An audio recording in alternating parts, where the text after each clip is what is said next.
Talk Real Estate Roundtable. Let me share a little bit about my background before we get started. I am the broker-owner of Boston Connect Real Estate, a boutique real estate firm that is home to over 30 real estate sales and marketing consultants who service home buyers and home sellers throughout Boston, the South Shore, the South Coast, and Cape Cod. Our firm takes pride in assisting our clients in the next chapter of their lives by taking a holistic approach to their real estate endeavors. We believe that every move should be a moving experience. Every week, my real estate team member Mary Baker and I, along with the director of Boston Connect Real Estate, Melissa Wallace, provide you with our unique marketing approach to selling homes and share with you our expertise in navigating the home buying process. We like to mix it up sometimes, so not only will you hear our perspective on real estate topics, but you will hear the expert thoughts and opinions of some of our real estate agents at Boston Connect Real Estate and the preferred professionals that we trust. Be part of our roundtable. If you have any questions during the show, please call 781-837-4900. We'd love to talk real estate. Follow us on Facebook, Instagram, and wherever you listen to podcasts at Talk Real Estate Roundtable. If you would like a one-on-one consultation with me and my team or one of the dedicated agents at Boston Connect Real Estate to discuss your real estate needs, you can connect with us at bostonconnect.com or 781-826-8000. Now, sit back, relax, take good notes, and let's talk real estate. And hello to all our South Shore neighbors. You are listening to Talk Real Estate Roundtable. My name is Melissa Wallace, and I am joined in studio with the one and only Sharon McNamara. Hello, and good morning. Good morning. I wasn't caught eating breakfast like I was last Saturday. I know. You are like, what's that saying? Bright-eyed and bushy tail. I don't know why. I think maybe I'm just so tired that I'm like so awake. Is that a thing? I don't know. I've been getting some really good night's sleeps lately, so it feels good. And we have Tim, obviously, in our WATD studio. He is our favorite producer because we're pretty sure none of the other ones are listening right now. Oh, wow. No, okay. no. I'm kidding. I'm kidding. I just don't want to hurt their feelings. I mean, you know the truth off air, right? I mean, seriously. So we have Tim in studio at WATD. We are here in our home studio right here in Pembroke Center, 19 Mattakesa Street, right across the street from Stop and Shop. Hey, if you're listening and you want to see what it looks like to see our show in action, come on over, or you can watch us on Facebook. Just don't bang on the windows. Yeah, don't bang on the windows. Don't do that. No. Exactly. Don't make any noise as you come in the door, but you are welcome to come see our home studio here.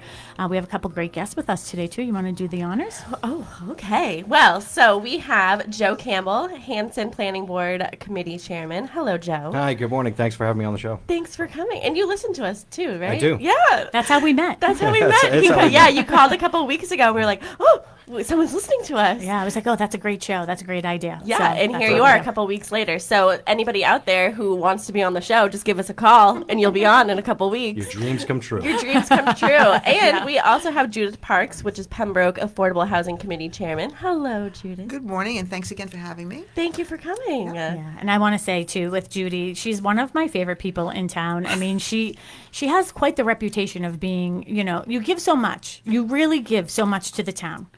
Well, so do you. Well, no, not as much as you do. Because honestly, you've been on boards, you've been on committees, you're volunteering, you're doing this, you're doing that. And it's just, for me, I just want to say, it's really been an honor to be sitting with you on some of your boards and doing things with you. And I'm learning so much from you. So I really do appreciate that. And I appreciate you. Thanks so very much. Thank you. Yeah. And so right now I sit on I am on the committee for affordable housing in the town of Pembroke. And Judy is the chairperson for that, and Joe is on the Hanson Planning Board.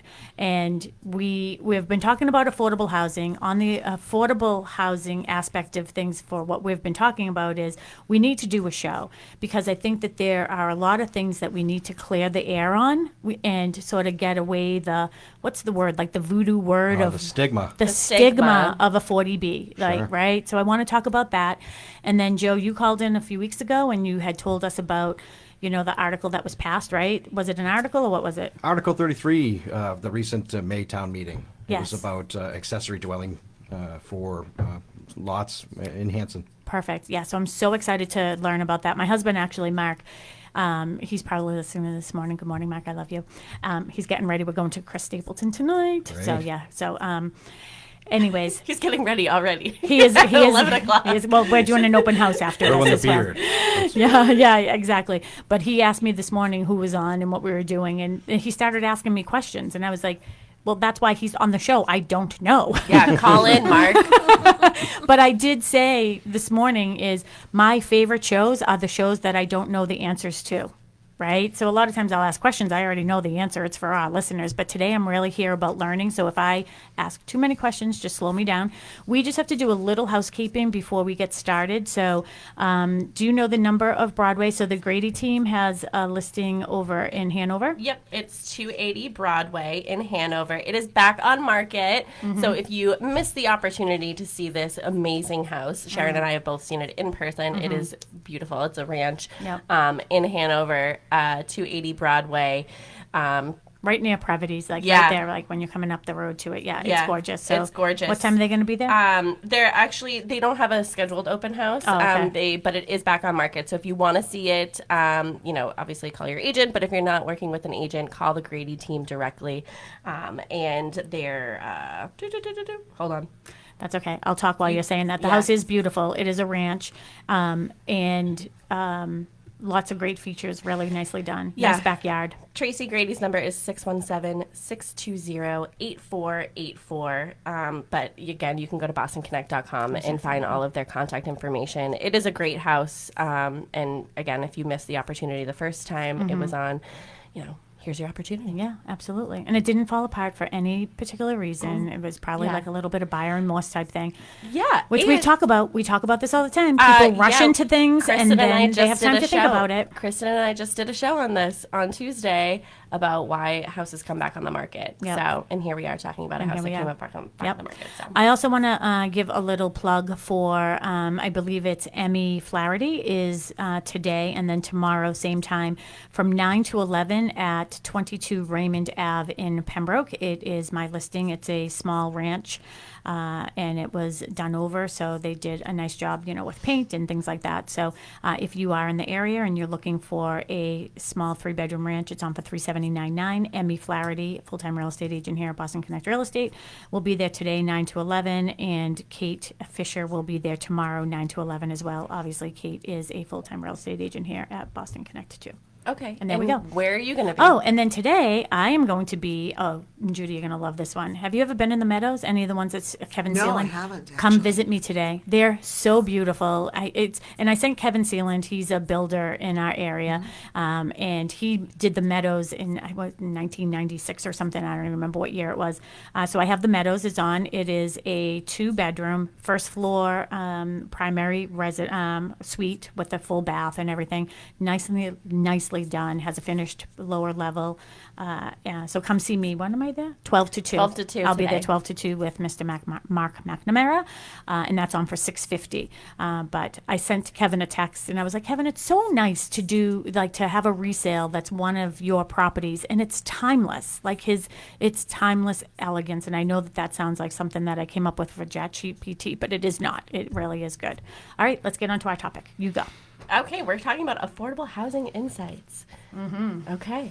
So Take it from there. take it from there. Okay, so the state of affordable housing. So what's sort of the state of the affordable housing in Hanson, Pembroke, or any local towns here we got going on? Do you want to go first, Judy?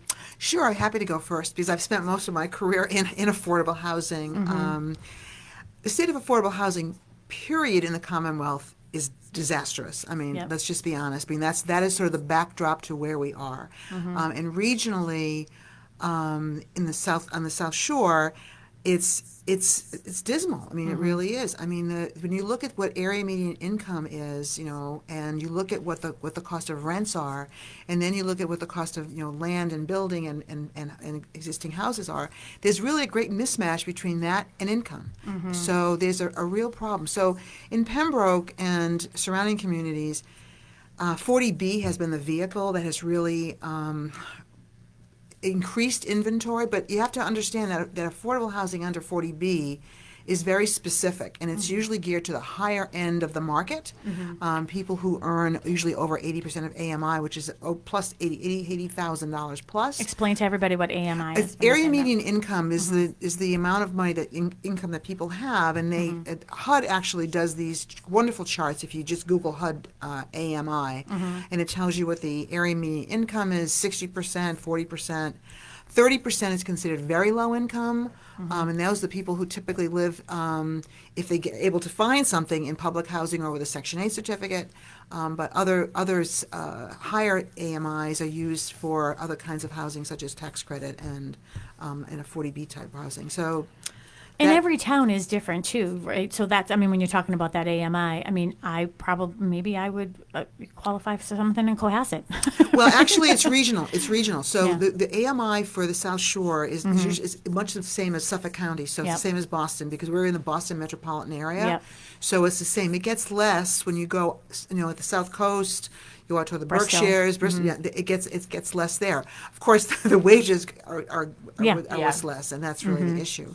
But it's an important number to look at, because when you look at people who work in many of the jobs in even in local government, they qualify under the 440B type developments or tax credits, and yet we want them to live and stay in our town. So it's and there's not enough of that kind of housing available.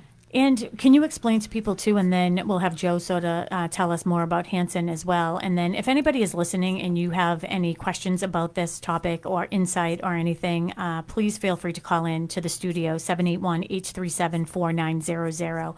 We'd love to hear from you. And Joe did that a couple weeks ago, which is why he's here. The process of a 40B, we don't want to get into the weeds with planning and zoning and all that other stuff, but the percentage that each town, the state, Sure. it's the state regulate that wants every town, right? Right. So 40B has been on the books for actually a very long time. It was the Anti-Snob Zoning Act, and it actually came about with a church trying to build housing years ago in one of the western suburbs. And, it kind of sat dormant for a long time until land prices and housing prices started really skyrocketing back, particularly in the 80s. And then it became a way for developers to increase the supply of affordable housing and other housing by using this 40B statute to bypass local zoning and do all of that. Each town is required under the statute to have 10% of its housing affordable, and that is state certified affordable. So it's not that I'm renting my house for a little bit less than maybe its market value is. It has to be state certified. Yep. So therefore, there's a whole process for selling or renting that involves wait lists and advertising and all those kind of things. But that is the number that is the benchmark. I want to say one thing though, is that 10% is actually a very small number when you look at the number of people in our towns that would qualify for housing built under that statute. So, for example, in Pembroke, we have decided we want to get to 15%, which probably isn't enough anyway, but still it brings us above the 10% threshold, and it provides opportunities for more people to have affordable housing, and excuse me, and it also it gives the town more control over the permitting of these things. I mean, the big pushback on 40B when the town is under 10% is that the developer essentially is holding the reins. Yep. And while the town can mitigate some of the things, it's very difficult to stop a development, to really rein a development in if the town is not at the 40%, at the 10% threshold. When you get over the 10% threshold, you still use the 40B process, but the town at that point has the ability to say, okay, we're not looking at anything over a certain density. We want certain setbacks. We want things on certain neighborhoods. The town has much more latitude in controlling and actually placing developments and that kind of development in places that they think appropriate. So it gives the town a real benefit to do that, and that's something that we as an Affordable Housing Committee are really pushing, looking for more friendly type 40Bs. And that was the question Joe had asked me earlier about like friendly 40Bs, and we can talk about that too. But it's interesting too, because anytime a 40B, now I sat previously on zoning in Pembroke, you've been on zoning, I've been on conservation, on a bunch of different committees, and it's always interesting to me that the 40B and the stigma, like you said, Joe, is not in my backyard. It's always not in my backyard. And it's interesting because you called it, the anti-snob thing, Yes. right? But nobody wants it in their backyard. But people don't understand, and I think that this is what they should try to understand, and not go to just the one meeting where everyone's yelling and screaming at each other, but through the whole entire process. If you're in a butter and understand the process, if you get to the point where it's no, then they're gonna go to the state and they're just gonna get a yes. That's And then right. you have zero control over what happens. That's exactly right. So you're much better off, conditioning and trying to negotiate a 40B through the process of the zoning board than to say absolutely no. Because once you get to the state is it's very rare that a state overturns or sustains a no vote from a ZBA. The one thing I want to say though, because I was on the zoning board for a long time, 20 plus years, and we permitted a lot of the 40Bs in Pembroke in the 1980s and 1990s. I'm giving my age out here. But, anyway, but I actually feel really, really happy when I look around now that there's not as much stigma or opposition or real just, angst over these 40B developments. I think people have understood that most of them are very nice developments. They're done by professional developers. Some of them are investment grade property. Some of them are home ownership, but that they have been neighbors just like everyone else, and they really haven't diminished people's property value. They haven't, done terrible things to traffic or to the schools, which is another big, topic for the plug for the over 55. So I think that people's attitudes are changing, and I think particularly as they look at their own children growing up and having families who cannot find a place or afford a place to buy in not only their own community but even neighboring communities further out from perhaps where they live. That's our wheelhouse, by the way, and Melissa in particular. Like, she can't find anything in her price range as a single young professional. Right. You just can't. And what is out there in her price range, you would need a lot of money to renovate. And what do you do? So what percentage is Pembroke right now? Let people know. It's about 9.6%, and we're in the process of there's a development in the ZBA process right now that will put the town over 10%.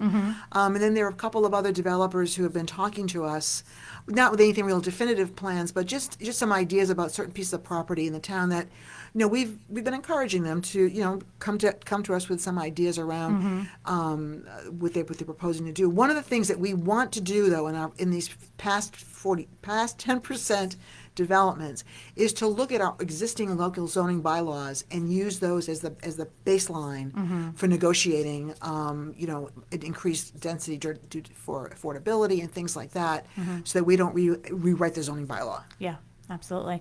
So Joe, tell us what's going on in Hanson. I mean, so you're on the planning board. So are you seeing a lot of these? Are they going they're going right to ZBA, right?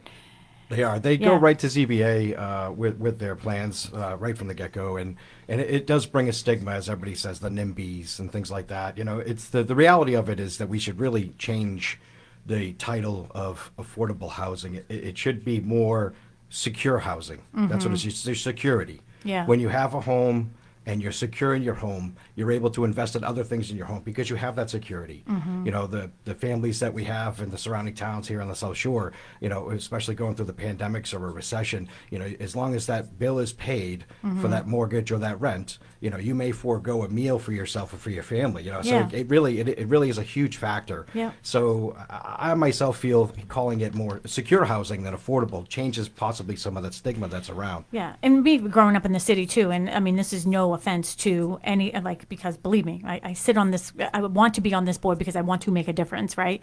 But I grew up in Dorchester, and I feel when people hear 40B, they're thinking of the old colony projects. Right. Not the old colony projects of today, but the old colony projects of the 80s and 70s and 60s. Right. And I think that's, and I know that Judy had just said that she thinks that the stigma has sort of gone, but from our perspective, it really hasn't.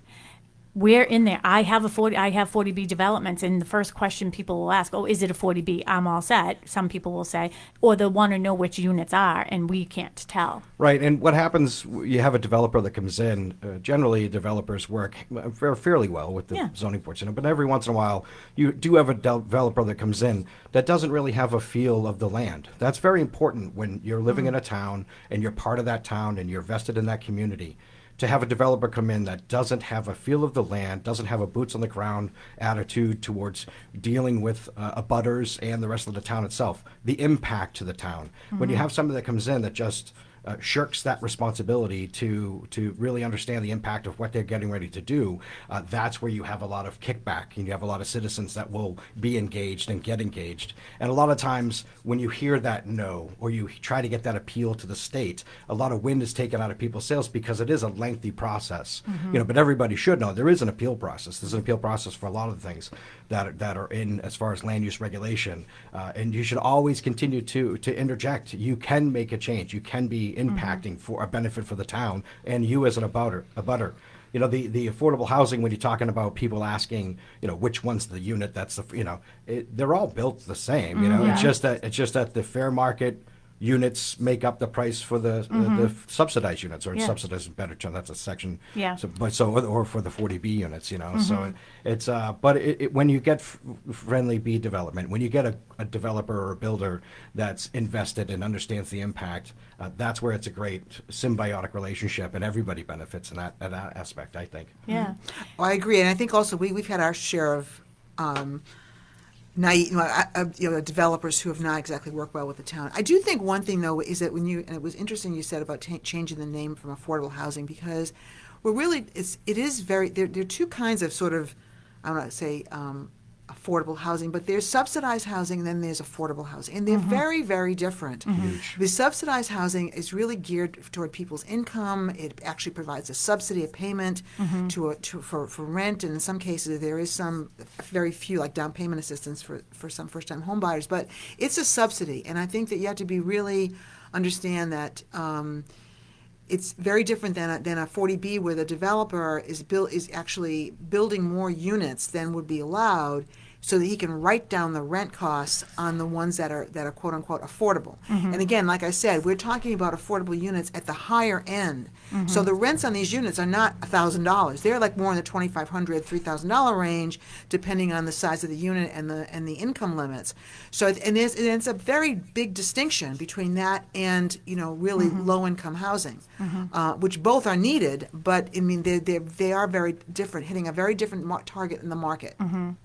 It is really scary. I mean, I'm thinking right now of just the people who do call me, and people who are just looking for rentals or anything like that. And right now, it's huge for investors. Investors are out there big. I mean, it's no surprise to me that the project that they're doing next door isn't for units for sale; they're units for rent, because that's what that's what I'm seeing the developers do now. They're scooping up all these smaller homes themselves, and they're keeping them and they're renting them. And the reason why is, like in Pembroke, I know actually one of my agents, he owns a property that is Sectioned 8, and it has 3 bedrooms. It's a small ranch, and I think they're getting like $3,200 to $3,300 a month, and that's subsidized. So for an investor, that makes sense. Now it's not even costing you put in a little bit of money, you have a mortgage, and that rent is paying the mortgage plus.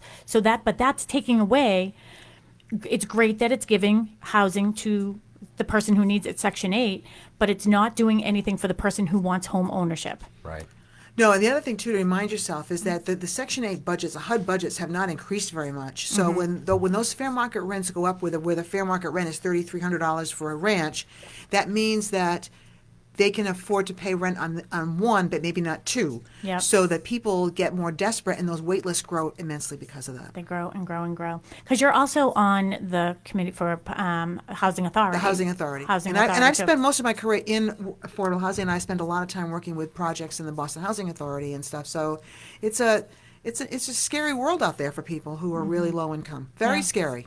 And too, I mean, I sort of hinted about what my show is going to be next week before we went on. And next week we're going to be doing homes in transition, and it's, divorce and death and things like that. And that's a big portion of people that I'm seeing that, it's great when you have 2 incomes for one house, but now when you have 2 incomes for 2 separate houses, it becomes very, very difficult for people. So the town of Hanson, do you know what your number is for percentage-wise, where you are? We're just above, if I'm not mistaken, we're just above 4%. So we're really, really low. And a lot of the impact for that is land development in Hanson is difficult with a lot of the conservation that we have. Yeah. Hanson is a bedroom community. There's not a lot of commercial in Hanson, so the town really relies on its independent home ownership, single lot, that kind of. Oh, I've never heard that term before. Bedroom community. Bedroom Yeah. community, Yeah, so more Hanson's residential than. Absolutely, 100%. Just over 10,000 people. Yeah. So it is extremely important in Hanson, the collaboration with our land use boards, having a strong ZBA, having a great planning office, a great town hall, second floor, office space that understand the impacts. And then what has been great in Hanson is there's been a lot of recent collaboration amongst all the land use boards, as well as our select board, and everybody kind of breaking down silos so that we can look at the impact of what these developments have from a 10,000-foot overview, from what's the impact on the EMS services, what's the impact on the schools, what's the impact on the water, Hanson's got town water, so looking at that, when we have a 40B that comes into town, it is a major impact, and we're finally getting to the point, we've had 3 that have come into the town of Hanson, and we're finally getting to the point now where we're actually able to see some statistical data of what that's going to have and future growth in Hanson and what it could happen to be, whether it's a good or neutral or negative, So it is extremely important that everybody takes the time to be able to look at that from a whole town approach instead of just not next to me, and that's where Hanson's going. Hanson's going in that direction. As well as the fact that the town itself is starting to become very creative. A lot of benefit to our town planner, Tony DeFrace, for doing that. He's really become very creative, and that's where that article that went before town meeting came from. Yeah, I can't wait to talk about that. Sure. Hey, I just want to add one Tim, thing. I'm going to skip right through that commercial, okay? We're just going to keep going. Okay. You brought up the phrase land use, and I'll be honest with you. At the end of the day, the biggest issue with affordable housing has to do with land use, because all of our towns down here have 40,000 square foot minimum lot size for single family homes, massive subdivision roadways, all these things. And when you look at the actual land use policy, it really does not support building housing that's affordable. Because if you have to have a lot that size, it limits how many obviously you can have, and it breaks up the land to the point where you get undevelopable pieces for something that would be a larger type development.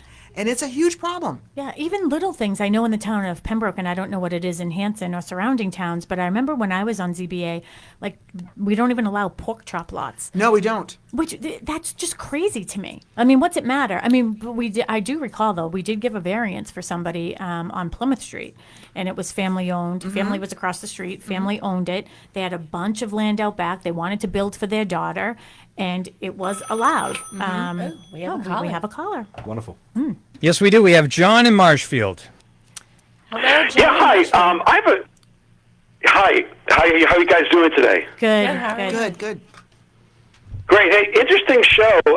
Having gone through this process of my son who bought a first-time home during the pandemic, like a couple of years ago, it kind of opened my mind to like what you're talking about in real life. And the thing that struck me was the least expensive houses require a pretty substantial income to buy. And I noticed, my son was looking at $500,000 places at the time, and there were these huge bidding wars to get the least expensive, not bad place. And if he spent $600,000, a much, much nicer place was available. So what was happening was everybody who could stretch as far as they could go was going to 500, and there was no market at 600 because that wasn't good enough for the people who wanted a really nice house. It struck me as the market is just completely broken, and the thing I left wondering was why aren't subsidies available for higher incomes in the real world where the cheapest houses are a lot more expensive than what's subsidized? I'm going to let our panelists take this one because I have my thoughts, but why don't you talk about it? I think that one thing, as Sharon, you've said this too, that people are buying emotionally as opposed to buying, market value. Market value.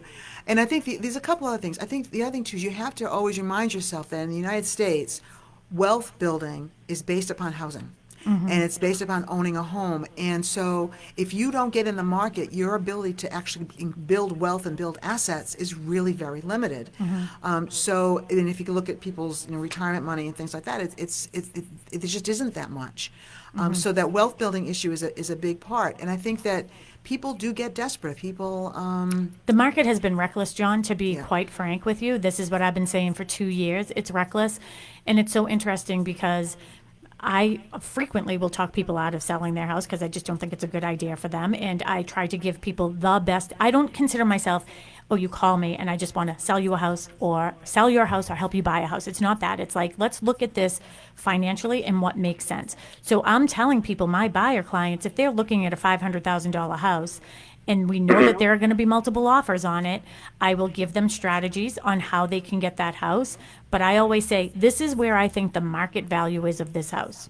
If you choose to go over that, that's emotional. I have no gauge, no compass to tell anybody how much they want for that house.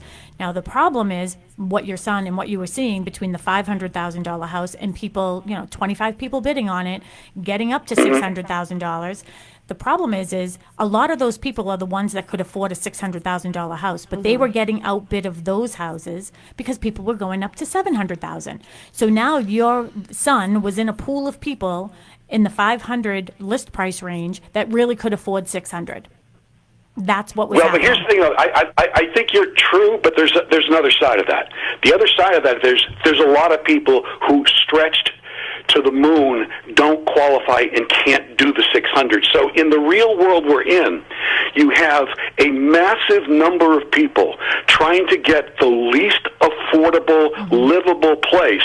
And they should, no, I disagree because they should be buying $400,000 houses. They should be. But it's right, that was been reckless. But it doesn't exist. And so this market that exists right now, and by the way, on my street, it's interesting because two houses very similar. There was one that was on the market for $595, which they priced under the market. It sold for $635 in a bidding war, and there was like traffic down the street of people waiting. Here's the interesting: a much nicer house, bigger square footage, better location for $725 that I think is worth more than that, sold for asking price. No bidding war, and took a little time. So you have this like squeeze of people who, to your point, should be spending $400. They need a place to live. So that tells me the market is broken on the low to middle end. And I just when you talk about subsidies, the people buying that house, like they need help.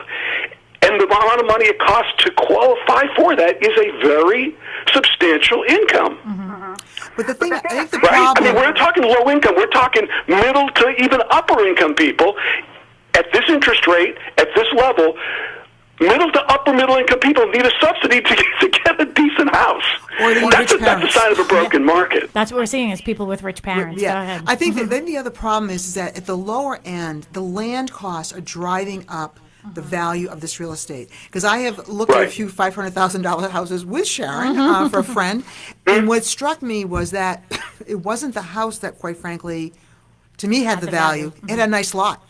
And I think that when you look at the land values and the land costs of a couple $100,000 a lot, you have to build a larger house on it in order to recoup. So what's happened is, until we as communities want to address this issue of land use, as Joe brought up, and say, you know what, it's okay to build a two-family house. It's okay to have a smaller lots than 40,000 square feet. Until we can do that, who needs a 40-foot front yard? Let's be honest. Whoever goes in a 40-foot front yard. Well, nobody, because they're all working. That's what I'm saying. So the thing is, there are things that at land use that we need to do that would actually drop some of these costs, because if the land values were less, then the housing costs would be less, and there'd be bigger inventory. So I think that we as these towns, particularly down here on the South Shore, need to look at these zoning requirements and these single-family house requirements and make some big changes. I mean, there are, interestingly enough, a number of developments in the South Shore, Marshfield included, Pembroke, where they built smaller homes on smaller lots, and they're all doing pretty well. But we don't want to do that anymore, and that's a big problem. And the cost. See, the other thing is because so many of these towns are either built out in terms of new developable lots or close to build out level. what the developer would say to you is this: I get 2, 3. I just don't get much inventory. I don't get much chance to build.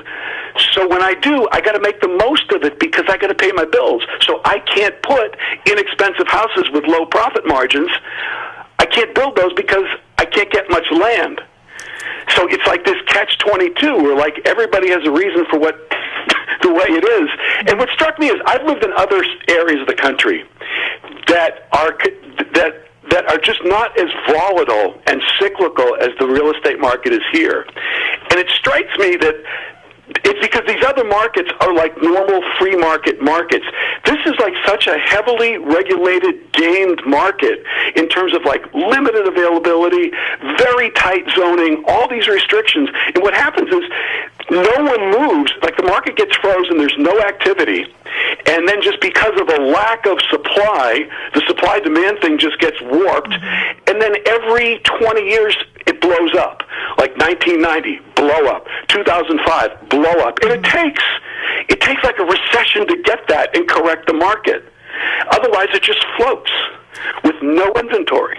And the low inventory your point- issue that we have, sorry to interrupt you too, is because you did mention something about rates, and I want to let you know that right now we have what we're calling the lock-in effect, and we have a lot of people. There are 70% of people in the United States right now that have a mortgage. Their mortgage rate is less than 4%. Now they're up in the sevens, which when I bought my house in 1992, I think it was 8. But people are seeing that as abnormal, and I think that one of the mistakes that was made was when those rates went down to 2.5. I mean, mine is like 2.375 or something. It's just ridiculous. But they should have made that only for purchase, not for a refi. Because that's why no one's leaving. They're locked in, and there's no place they can go, not even laterally. That's where you get that lender responsibility. Yes. Absolutely. So sorry, John. I know that you're talking, so keep on with your thoughts there. No, I mean, and that just exacerbates the phenomenon I was talking about, which is the limited inventory is now limited by 2 factors. Number one, no one's losing their job. The unemployment rate is a 50-year high. 50-year low, rather. So no one's forced to sell. And it seems to me what drives inventory here, sadly, and no one wants to talk about this, what drives inventory here is recessions. 1990, 2008, massive unemployment, people have to sell, market prices come down. Like, we just wait for these these really traumatic events. And like you said, exacerbating the small inventory is the fact now that the people with 3% mortgages, and my son locked in at 2.875, he's not going to be moving anytime soon. So now you have a tight inventory market that's even tighter because people are locked into unusually low. Someone said that these are like 3,000-year low rates. Like, if you looked at what it cost to borrow like 1,000 years ago. Yeah, that's what we were saying. This is free money. It was really ridiculous. And one of the things too, though, when you're talking about the builders, and I don't think it's as much about an ROI situation as it is, it is very, very expensive. And this is what I want to talk to Joe about because he sits on the planning board in Hanson. The cost for a builder, now I do a lot of new construction. I have a 92-lot subdivision or unit subdivision in West Bridgewater, and I'm going to be doing a 40-unit one in Hanson. I don't know if you know I'm the listing agent on that. Did I ever tell you that? No, you didn't. Yeah, But that's so okay. I'm the one there. We have to change the name of it, by the way. It goes with the ZBA. It doesn't go with the planning board. There's Okay, no perfect, conflict yeah. there. But, the thing is that what I just thought of it, by the way, so I'm sorry about that. I should have So mentioned it quite all before. right. Yeah, but, the cost to put the road in now, and I'm not talking about the asphalt itself, but just the cost of everything, the engineering, the utilities, the permitting, and everything that goes along with that. In the last 10 years, or last probably 5 to 7 years, that has increased for the builders from about $625 per square foot to over $1,000. It's doubled. So this is where a bigger problem is, and I don't blame a builder for not wanting to do it. I wouldn't either. I'm not going to spend 3 years on a development to be equal. Right. I'd rather retire. Right? Yeah. I mean, you don't do that for fun. It's a great point. And then you turn the table to the... Go ahead, John. Yeah, I was just going to say that the other thing is, it seems to me that, and again, my perspective is not the area you're talking about, like in Hanson. I've been looking at places like Marshfield, and granted, like Duxbury and Situate too. It looks like the houses that are going up are well over $1 million, and like I'm not exaggerating. Like that's like the typical new house. That just seems. It feels like the town could be more restrictive in terms of permits that are allowed. Like, can you say we need some stuff under $1 million. I mean, maybe not less restrictive, but more appealing, more opening. Like, hey, you don't have to have this 40 square lot subdivision, right? So, like one of the subdivisions I'm thinking about in Marshfield that I've sold to clients is, up on Holly Hill, right? So that's in Marshfield, over $1 million. And I know exactly what you're saying. In Duxbury, over $1 million. And we have them here in Pembroke, over $1 million. I'm in West Bridgewater. We just sold one recently for close to $1 million, but it's because of the restrictions. I don't think it's the builder's fault. Yeah, it's all about zoning. That's ordinary inventory. I mean, one thing we're saying, there's million. No, that's just like the ordinary house. Yeah. It's all about zoning. $1 million. If you look back towards the post-World War II era, look where the Campanelli's built. Look where they put in all of those concrete flat. Yeah, the Henrich Ranch too, it's right? like the ranch. Look where they built. Look in the areas that they were in. It was farmland, marshland. But look what those are going for now. Look at that investment. But look what they did. They were very creative and looking at their zoning and finding out what they could do for the post-World War II families that were around the area. And that is something too, is, we also have two demographics looking for the same style of homes, right? So I call it right sizing when you're selling your big 4-bedroom colonial, right? It's not a downsizing, it's not downer, it's just the right size for you right now. So we have those people, then we have that first time home buyer that wants to get into their first home, and it just tends to be the smaller ranches. So now we have two demographics looking for the same exact product. You know what? The right sizer is the one that has the upper hand in that, because they're selling their 4-bedroom colonial, ending up with a lot of equity.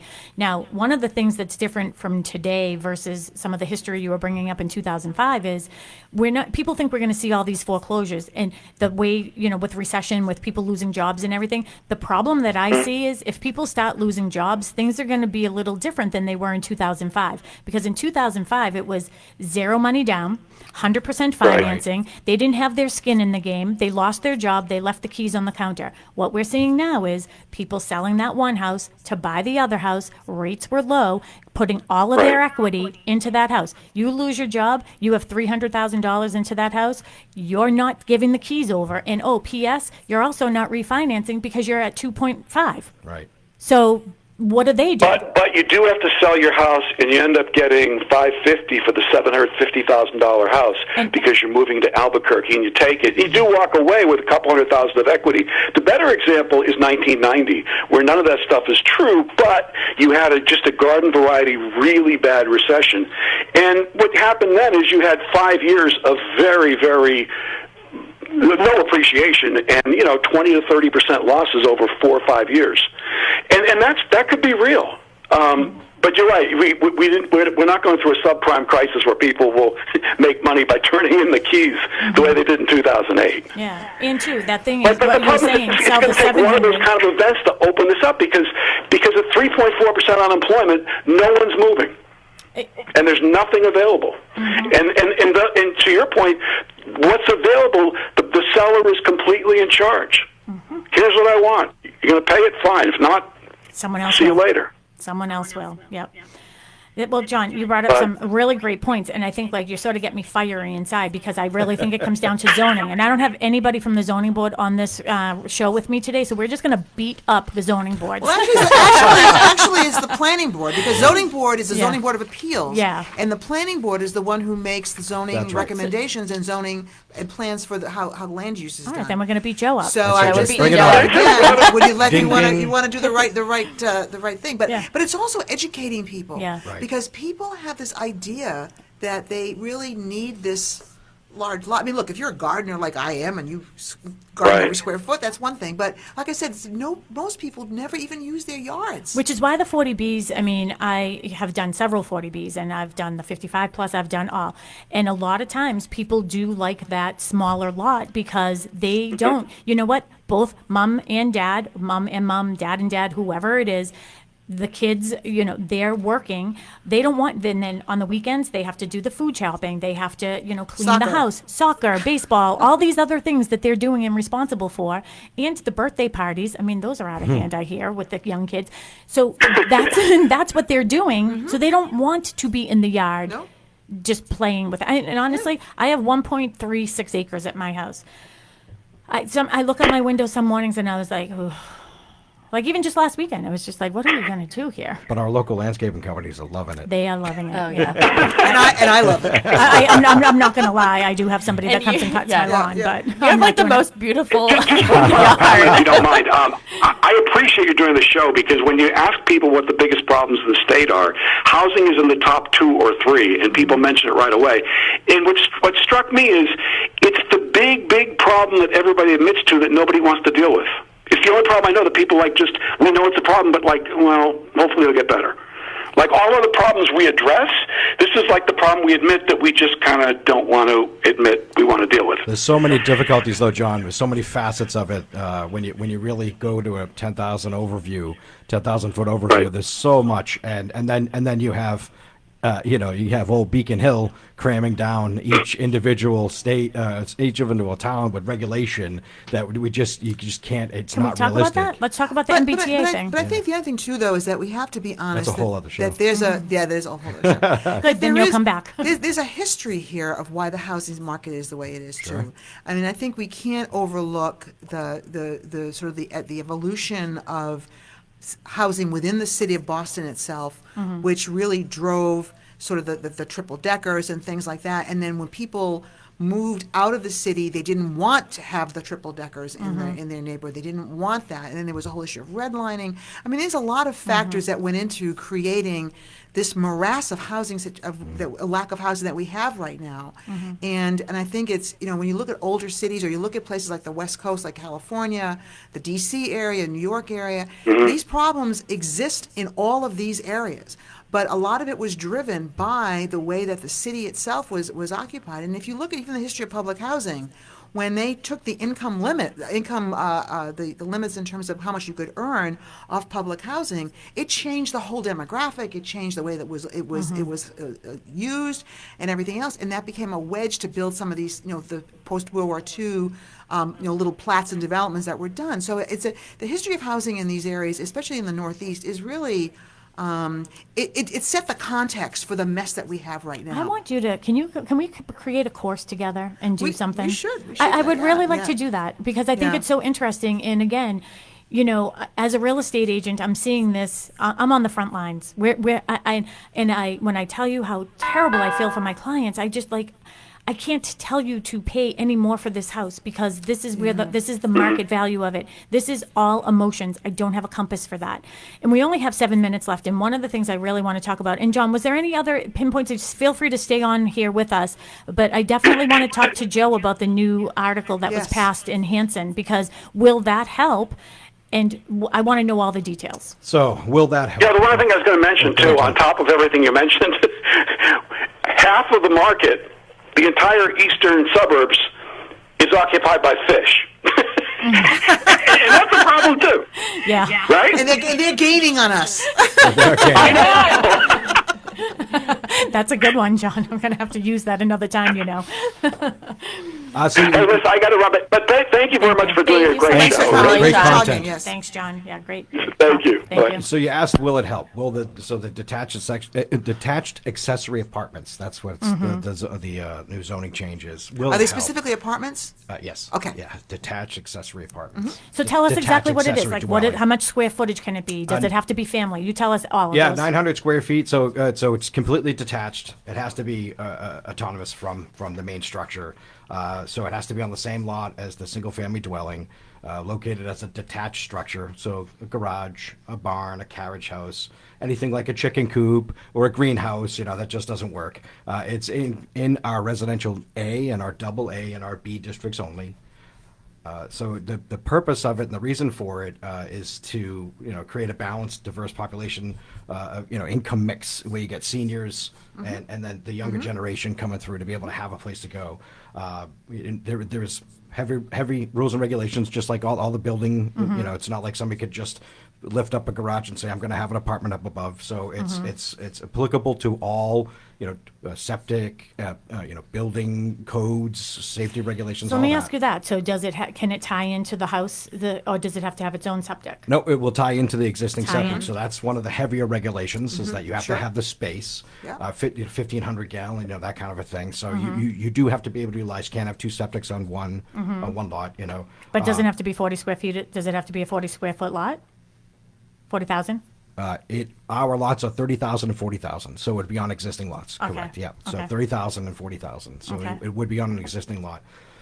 And the purpose behind it, all of it, and what was kind of driving this, is we actually had some residents in Hanson that came to the town and asked about this very specific, all of our in-law type apartments. There's a lot of regulation where it has to be attached to the building, and people want to have that separation. Yeah. You want to be able to have that little private spot, now I'm going to age myself, the Fonzie, Yeah. up above the garage, Yeah. so and that's what I was saying at town meeting. I was calling it, the Fonzie article, but that's Yeah. what you want to be able to have. You want to be able to have that separation. But at the same time, we understand that, that people by having that separation, what it's allowing them possibly to do is, as John was saying, not sell and move away. Because you can stay with your family. You've got your home security. If you're a senior, you can pass down the main structure to maybe your younger family, and then stay on property and have that security of having family close by. Or a young college student just a few towns away going to that wonderful Bridgewater State University, where they want to commute back and forth but not have to worry about coming down from the city to go. So it's be able to have that local area, and at the same time being respectful of the town of Hanson itself. It is, like I was saying earlier on, a bedroom community.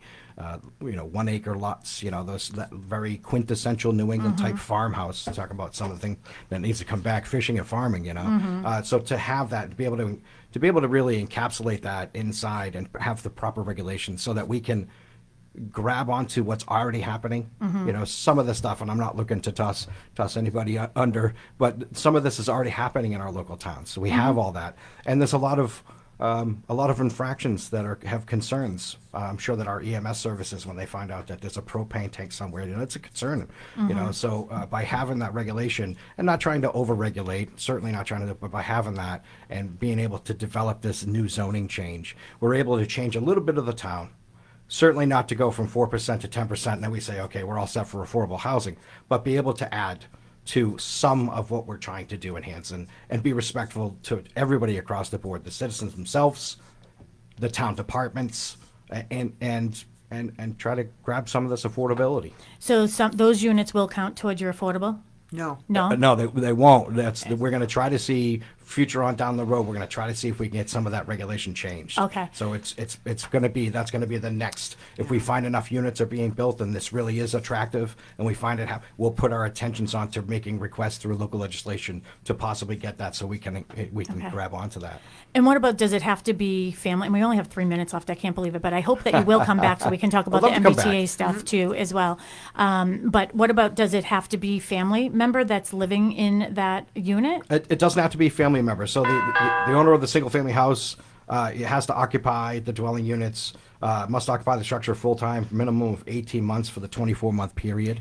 So Either structure? That's the home ownership. That's the main structure. The main That's structure, the homeowner has to be so, in that. So you can't be snowbirders going away and just leave the property Yep. to your renters and stuff. When the owners aren't present, the main occupancy must remain vacant. You couldn't snowbird and then rent out your existing main dwelling. So we really went through a lot of thought. There was a lot of thought put into the protections of this article going before town meeting, and it did pass. We're very happy about that. You're going to leave that with me? I can Okay, absolutely. perfect. Yeah, I tried looking for it. My article Because paperwork. what I think is interesting too is there is a unit in Pembroke, and it's legal because they have all the paperwork, and it is separate from the house. And ours in Pembroke definitely are not like that, and most communities are not. Right. But to me, I was like, this is much better than having somebody like really attached to your house. And this is like, won't you be my neighbor? This is our outgoing music. So I'm sorry, but you will come back. Absolutely. All right. Absolutely. Do you think that something like this should be in Pembroke? I do think it should be in Pembroke. I mean, and actually, we permitted one of the detached in-law with a variance at one point. Yeah, I so do think. that's probably when I was in. I also don't think that we need to limit it to 900 square feet either. I know. All right, so we're gonna have to take this up another time. I'm gonna get together with our guests, and we'll plan Yeah. another show. And you want to give everyone our outro here? Yeah, if you want to listen to any of our past shows, talkrealestateroundtable.com, go to bostonconnect.com to find all of our contact information. You can listen to any of our shows. But re-listen to this one. Yeah, this was a good one. Thank This was you. a good And one. our caller, Welcome. John, Thanks thank you for so having much. me. Thank Thanks you for so having me. much. Thank We have you. so Thank much you. to talk about, Thank though. you. Yes. Sounds like a Okay. plan. Thank you. Take Bye. care. Bye-bye. Bye-bye. Well, please, won't you please, Love that. please Yes, I do. won't you be I do. I love Mr. Rogers. my Yes. neighbor? It's sort of calming. Thanks, Tim. WATD FM Marshfield, WBMS Brockton. The South Shore's first choice for live team coverage of breaking news, emergency traffic, and severe weather. WATD. Streaming online at 959WATD.com. And with your smart speaker, just by saying